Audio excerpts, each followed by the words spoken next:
ఈ నువ్వులు ఎంత అద్భుతమైనటువంటి, ఇప్పుడు ప్రతి ఒక్క క్యాన్సర్ పేషెంట్కి నా దగ్గరికి వచ్చే వాళ్ళకు వారానికి ఒక్కసారి నువ్వుల లడ్డు తినండి అని చెప్తే 6 వారాల్లోనే వాళ్ళ క్యాన్సర్ కూడాను ఉపశమనం కావడం మొదలుపెట్టింది. అది ఎన్ని క్యాన్సర్ పేషెంట్లో నాకు లెక్కలేదు. ఇప్పుడు blood cancer, bone cancer, lung cancer, గర్భకోశం క్యాన్సరు, ఈ క్యాన్సరు, ఆ క్యాన్సర్, ఏదేదో పేర్లు 30 రకాల క్యాన్సర్లు పేర్లు పెట్టుకొని ఉన్నారు. ఏ రకాల క్యాన్సర్లు పేర్లు పెట్టుకున్నా మీరు వారానికి ఒకసారి నువ్వుల లడ్డు మీరు మీ పిల్లలు తింటుంటే ఏ క్యాన్సరు మీ దగ్గరికి రమ్మన్నా రాదు. ఇది నువ్వుల గ్యారెంటీ. ఇది నువ్వుల గ్యారెంటీ. నువ్వులంటే ఏమనుకుంటున్నారు? కానీ డాక్టర్లు ఏం చెప్పారంటే 1990స్లో నువ్వుల నూనె తాగుతున్నావా నల్లగా అయిపోతావు, కొబ్బరి నూనె తాగుతున్నావా కొలెస్ట్రాల్ వస్తుంది, వేరుశనగ నూనె తాగుతున్నావా అఫ్లోటాక్సిన్స్ నరాల దౌర్బల్యం వస్తుంది అని చెప్పి మన పదార్థాలని ఎందుకు పనికిరావని చెప్పి ఈ విజ్ఞానులు, ఈ సైంటిస్టులు, ఈ పెద్ద పెద్ద ఇన్స్టిట్యూట్ వాళ్ళు వందల వేల ఆర్టికల్స్ రాసేసి మన పదార్థాలని మనమే చీదరించుకునేట్టు చేసేసారు. ఇన్ఫ్యాక్ట్ నువ్వులంటే ఏం తెలుసా? ఎవరైనా చస్తే మన దేశంలో అనాదిగా నోట్లో నువ్వులు పోసి చివర్లో నారాయణ నారాయణ అంటారు. ఎందుకంటారు? అప్పి ఆ దేహంలో ఏదైనా ప్రాణం మిగిలి ఉంటే నువ్వులు పోస్తే వాడు బతికి బయటపడతాడు, నువ్వులు పోసినా బతకలేదు అంటే వాడు చచ్చాడు, తీసుకెళ్ళు దేహాన్ని. ఇంత అద్భుతమైన మహత్వకరమైన ఇది తరతరాలుగా వస్తున్న సంప్రదాయం.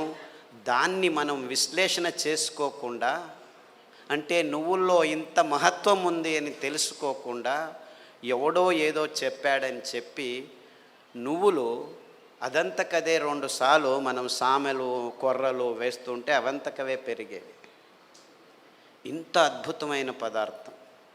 ఏ చర్మ రోగమైనా నువ్వుల నూనె రాస్తే మాయమవుతుంది. రాయాలి నాకు ఇష్టం లేదంటే పొద్దున్న లేచి 3 చెంచాలు తాగండి, మీ ఎగ్జిమాలు, చుండ్రు పిండ్రు ఏమి చర్మ రోగాలన్నీ మాయమైపోతాయి. ఇంత అద్భుతం ఉంది. ఏ ఒక్క విజ్ఞాని ఇంతవరకు, ఫారిన్ విజ్ఞానులను వదిలిపెట్టండి, వాళ్ళకి తెలియదు, మన దేశంలో ఉన్న విజ్ఞానులు ఇంతవరకు ఒక్కరు నువ్వుల మీద రీసెర్చ్ చేసి ఒక్క పేపర్ కూడా రాయలేదు.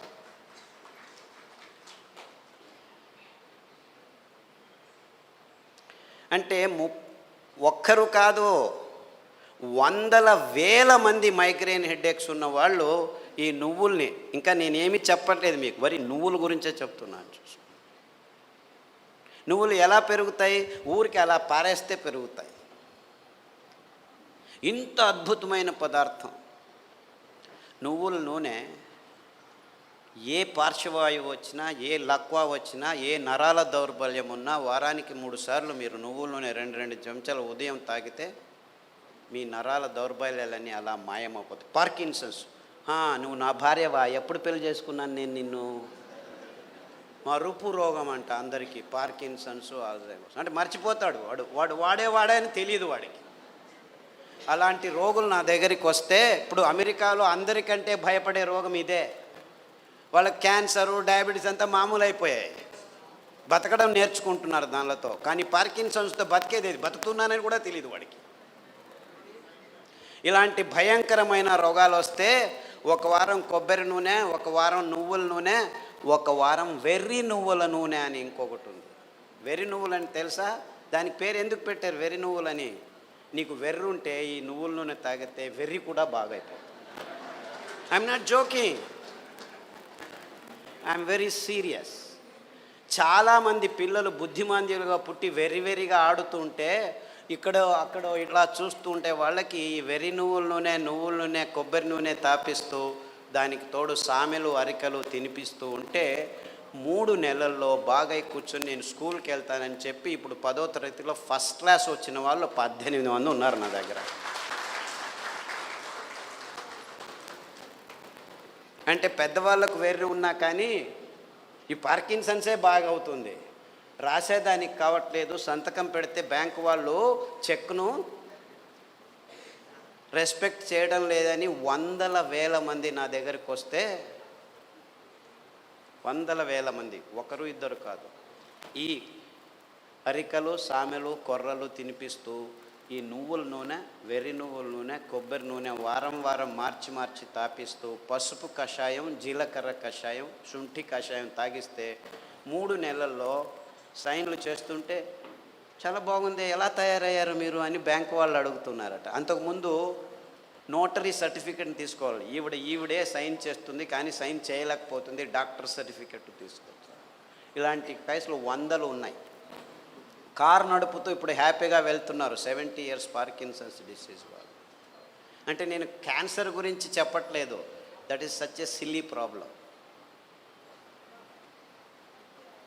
Such a silly. మొన్న HIV పేషెంట్లని చాలామంది నా దగ్గరకు వస్తున్నారు, ఫోన్లలోనే వస్తారు, రారు కూడా. నాకు ఇలా ప్రాబ్లం, ఏం ప్రాబ్లం లేదు నాయనా, నా దగ్గర రానే అవసరం లేదు, నేను చస్తున్నాను, పేషెంట్లు చూడలేక, అక్కడే ఉండు, ఫోన్లోనే చెప్తాను.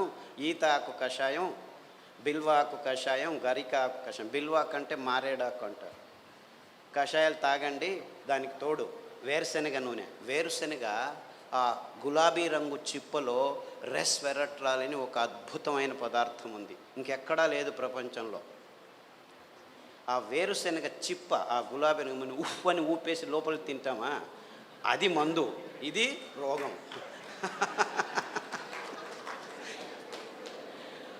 ఆ ఊపకుండా ఆ గులాబీ రంగు ఆ చిప్పను ఒక 10 గింజలు నానబెట్టి మొలకొస్తుంది, ఈజీగా బయటకు వస్తుంది, దాన్ని తీసుకొని తిను. దానికి తోడు వేరుశెనగ నూనె తాగితే అందులోనూ రెస్వెరట్రాల్ ఉంటుంది.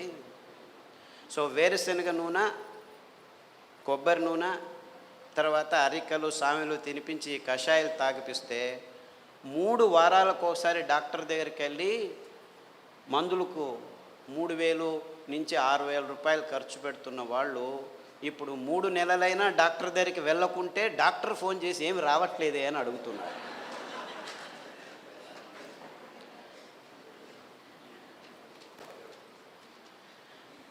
అంటే ఆ ఈత ఆకులో, ఆ మారేడు ఆకులో, ఆ గరికలో ఎంత అద్భుతమైన విషయాలు ఉన్నాయని ఎవరూ చెప్పేదానికి ముందుకు రావట్లేదు.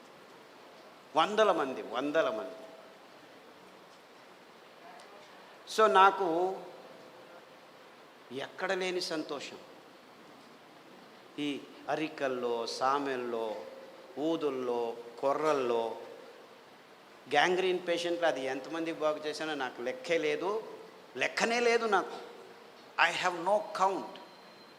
రేపు కాల్ కట్ చేస్తారంటే డాక్టర్ ఖాదర్ చెప్పాడు, చామంతి పూల కషాయం, ఆకుల కషాయం తాగండి, గడ్డి చామంతి అని ఇంకొక ఆకు ఉంది, దానికి కషాయం తాగండి, సామెలు వారంలో 3 రోజులు తింటూ మిగిలిన ధాన్యం ఒక్కొక్క రోజు తింటే 6 వారాల్లో గాయం బాగైపోయి 6 నెలల్లో 6 కిలోమీటర్లు నడుస్తున్నాను డాక్టరు, ఎంత హ్యాపీగా ఉన్నానని ఫోన్లు చేసి నా దగ్గర రావాల్సిన అవసరం లేదు బాబు, నేను మిమ్మల్ని చూడలేను. ఫస్ట్లో 100 మందికి నేనే గాయం బాగు చేసి క్లీన్ చేసి అంతా చేసి బాగు చేసి, ఇప్పుడు నా దగ్గర రావద్దండి మీరే చేసుకోండి అని చెప్పేసి ఫోన్లలోనూ యూట్యూబ్లోనూ పుస్తకాల్లోనూ రాసేస్తే ఇప్పుడు ప్రతిరోజు ఇంకా ఫోన్లు బాగలేదని చెప్పి ఫేస్బుక్లో వాళ్ళే రాసుకుంటాను, వీడికి ఎందుకు చెప్పడం అనవసరం అని.